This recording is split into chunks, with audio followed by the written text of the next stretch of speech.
Ассаламу алейкум. Азыркы учурда аябай актуальный маселе болуп болуш керек. Ден соолук деген жанагы баары эле жана сетевой маркетингдин бир дарысы бар.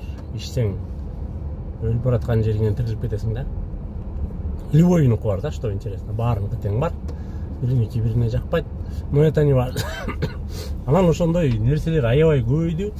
Ошондой нерселер көбөйгөндүн айынан биз движение жашоого келип калдык да, мындай. Движение жок. Бирок бир нерсени унутпаш керек туугандар.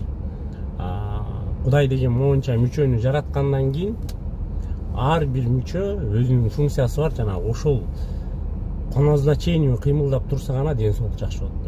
Бут басып туруш керек. Кол кыймылдап туруш керек, бел ылдый өйдө болуп туруш керек, колени бүгүлүп туруш керек.